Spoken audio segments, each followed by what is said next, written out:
माननीय अध्यक्ष महोदय, नगरविकास विभागाच्या पुरवण्या मागण्यांवर एकूण 44 सन्मान्य सदस्यांनी आपले विचार या ठिकाणी मांडले। यामध्ये फक्त 3-4 सदस्यांनी जे महत्त्वाचे मुद्दे मांडले त्या संदर्भात या ठिकाणी मला काही सभागृहामार्फत जनतेला आश्वस्त करायचं आहे। एक महत्त्वाची गोष्ट जी ठाण्याच्या बाबतीत सन्माननीय सदस्य जितेंद्र आव्हाड यांनी मांडली, त्याच्यामध्ये घनकचऱ्याचा प्रकल्प असेल, पाणी पुरवठा असेल, सूरज परमार ही केस असेल, याबाबत अनेक गोष्टी त्यांनी सभागृहामध्ये मांडल्या। परंतु मला इथे प्रामाणिकपणाने सांगितलं पाहिजे की महाराष्ट्र राज्याचे मुख्यमंत्री आदरणीय एकनाथ शिंदे साहेबांच्या नेतृत्वाखाली ठाणे शहर असेल, ठाणे जिल्हा असेल, हा पूर्वीपासून विकासात्मक दृष्ट्या फार मोठ्या पद्धतीने घोडदौड करतोय। घनकचऱ्याच्या बाबतीमध्ये डायगर नावाचा प्रकल्प असेल, त्या ठिकाणी देखील मोठ्या पद्धतीने घनकचऱ्याचा प्रकल्प होतोय, त्याच्यामधून वीज निर्मिती होते आणि नागरिकांची कुठेही शंका नसताना, नागरिकांची कुठेही तक्रार नसताना सभागृहामध्ये फक्त मुख्यमंत्री महोदयांबद्दल बोलल्यानंतर प्रसिद्धी मिळते या भावनेतनं काही मंडळी या ठिकाणी आरोप प्रत्यारोप करतात। पाण्याची देखील भूमिका त्यांनी मांडली। मला सांगताना इथं पहिली महत्त्वाची गोष्ट सांगितली पाहिजे की 585 MLD पाणी हे पूर्ण ठाणे शहर आणि परिसराला मिळतं। त्याच्यामध्ये MIDC असेल, TMC असेल, अन्य भागातनं स्त्रोत आपण निर्माण करतो आणि सगळ्यात महत्त्वाची गोष्ट ज्या शहराचा आदर्श सगळ्याच शहरांनी घेतला पाहिजे। गेल्या कित्येक वर्षामध्ये नागरिकांचा पाण्यासाठीचा आक्रोश जो आहे हा ठाणे शहरामध्ये किंवा ठाणे परिसरामध्ये झालेला नाही, याची देखील अनेक लोकांना माहिती आहे। परंतु ज्या ठिकाणी मुख्यमंत्री स्वतःच्या मतदारसंघामध्ये प्रतिनिधित्व करतात त्या शहराबद्दल जर प्रश्नचिन्ह निर्माण केलं तर अजून जास्तीची प्रसिद्धी मिळू शकते। या भावनेतनं अनेकांची भाषणे इथे होतात। पाणी पुरवठ्याचा प्रश्न देखील मी आपल्याला या ठिकाणी सांगितलं की 585 MLD पाणी आज मी ज्या विभागाचा मंत्री आहे त्या उद्योग विभागाच्या MIDC मधनं देखील काही पाणी हे ठाणे महानगरपालिकेला दिलं जातं। सूरज परमारच्या केसचा देखील या ठिकाणी उल्लेख केला गेला। खरं तर त्या केसचा उल्लेख इथं का झाला हे मला कळत नाही, परंतु त्यांनी जी मागणी केलेली आहे तीच आमची भूमिका आहे। मी आज या सभागृहाला आणि तिथल्या सगळ्या जनतेला आश्वस्त करू इच्छितो की केस अजून चालू आहे, केसचा तपास चालू आहे, पण केसचा तपास अतिजलद पद्धतीने करावा अशा पद्धतीच्या सूचना ह्या तात्काळ संबंधित यंत्रणेला दिल्या जातील। आणि जर याच्यामध्ये कोडच नाही तर घाबरण्याची काही आवश्यकता नाही।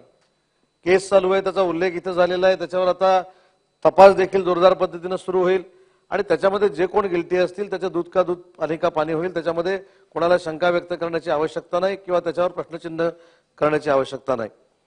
सूरज परमारची केस असेल, पाणी टंचाईचा विषय असेल, घनकचऱ्याचा विषय असेल, अनधिकृत बांधकामाचा विषय असेल, आज जास्त वेळ मला घ्यायचा नाही म्हणून, पण ज्या लोकांनी अनधिकृत बांधकामाच्या बाबतीमध्ये या ठिकाणी भूमिका मांडली त्याच सन्माननीय सदस्यांनी अनधिकृत बांधकाम हे पाडलं नाही पाहिजे यासाठी मोठ्या पद्धतीने आकांतांडव केलेलं रेकॉर्ड देखील ठाणे महानगरपालिकेकडे आहे।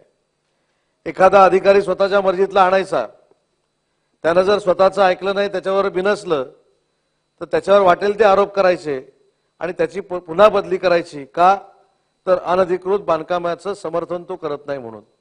आणि म्हणून मला या मार्फत सभागृहाला एवढंच या ठिकाणी सांगायचं आहे की ज्या गोष्टी इथे ठाणे शहराच्या बाबतीत, घनकचऱ्याच्या बाबतीत, पाण्याच्या बाबतीत सांगितल्या गेल्या दादांत खोट्या आहेत आणि सूरज परमार केसचा तपास हा लवकरात लवकर करण्याच्या दृष्टीने शासन ताबडतोब निर्देश देईल। वर्षाताईंनी देखील काही मुद्दे या ठिकाणी मांडले, मला खरोखरच आश्चर्य वाटतं। नाही, लेखी नाही, दोन मिनिटं फक्त। एक महत्त्वाचा विषय अजून पुढे आहे, तर या बाबतीमध्ये देखील स्वच्छतेच्या बाबतीमध्ये काही गोष्टी मांडण्यात आल्या।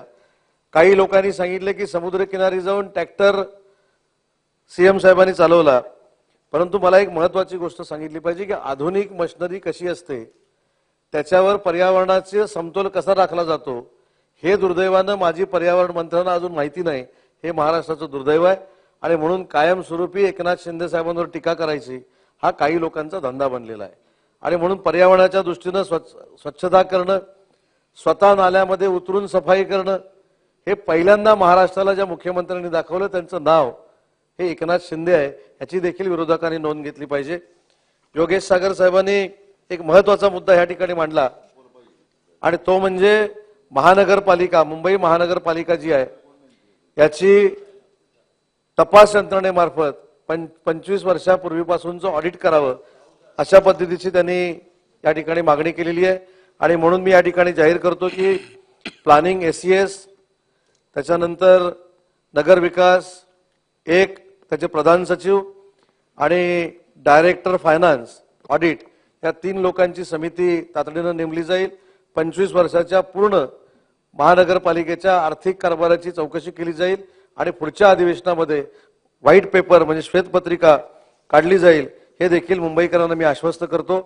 बाकीच्या सर्व सन्माननीय सदस्यांनी ज्या भूमिका या ठिकाणी मांडलेल्या आहेत त्यांना देखील लेखी उत्तर दिलं जाईल. आणि म्हणून माननीय अध्यक्ष महोदय, मी आपल्या अनुमतीने नगर विकास विभागाकरता 2023-2024 या वित्तीय वर्षासाठी मागणी क्रमांक F2, F3, F4, F5 मधील बाब क्रमांक 110 ते 128 अन्वये कार्यक्रमावरील व अनिवार्य खर्चासाठी मागणी केल्याप्रमाणे एकूण 5,015 कोटी 11,90,000 मात्र इतक्या रकमेच्या पुरवण्या मागण्या सभागृहाच्या मान्यतेसाठी मी सादर करतो आणि मी आपल्यामार्फत सदरू मागण्यांना मंजुरी देण्याची देखील सभागृहास विनंती करतो. ABP माझा, उघडा डोळे बघा नीट.